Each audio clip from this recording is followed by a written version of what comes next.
नमस्कार दर्शक बंधु मु आपण मानकु स्वागत करुछि मोर यूट्यूब चैनल प्रियदर्शिनी एस्ट्रोरा को वीडियोटी देखिबा मात्रे जदि मो वीडियोटी आपनकु पसंद आसे तेबे मो चैनल को लाइक कमेंट और सब्सक्राइब करि नियंतु। तेबे चलंतु बंधुगण आलोचना करिबा एही कुंभ लग्न रे जन्मित व्यक्ति विशेषंग पई आगामी मे 2025 किपरि कटिबो। आपनक लग्नर स्वामी शनिदेव द्वितीय भाव रे अवस्थान करूछंती मे मासरे। लग्न स्वामींकर द्वितीय भाव रे स्थिति जोगु एही समय आपण निज परिवार और निज संचय उपरे अधिक प्रायोरिटी दे पारंती। शनिक सह राहु और शुक्रंकर स्थिति आपणक पई अचानक धन प्राप्तिर सुजोग सृष्टि करिवो।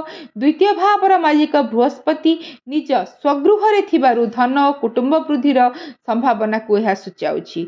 द्वितीय भाव रे बृहस्पति और शनिक स्थिति जोगु आपण ऑर्गेनाइज्ड और ज्ञानगर्भक वार्तालाप करि पारंती।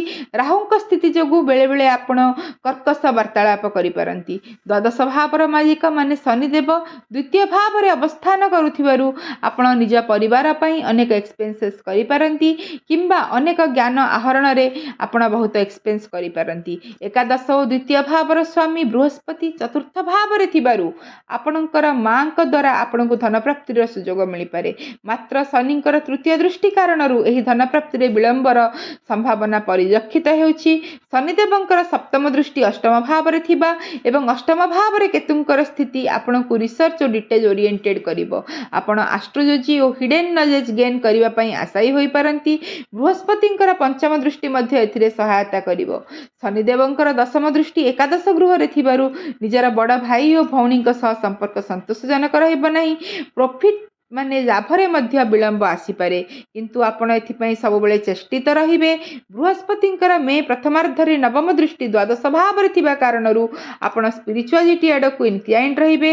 मंगलंकर चतुर्थ दृष्टि नवम स्थान रे माने भाग्य स्थान रे थिबारु आपणक भाग्योन्नति रे आपणक भाईंकर सहयोग मिलिबार संभावना सृष्टि हेउछि। मात्र मंगलदेव डेबिलिटेटेड थिबारु एही संभावना अन्य ग्रह मानकर आपणक कुंडली रे किपरि स्थिति रही ता उपरे निर्भर करुछि। मंगलंकर अष्टम दृष्टि प्रथम भाव रे थिबारु जदि आपण कोनोसी सेल्फ ड्रिवेन प्रोफेशन करबा को चाहउचंती एथिरे सफलता पाइबारे विलंब आसी पारे।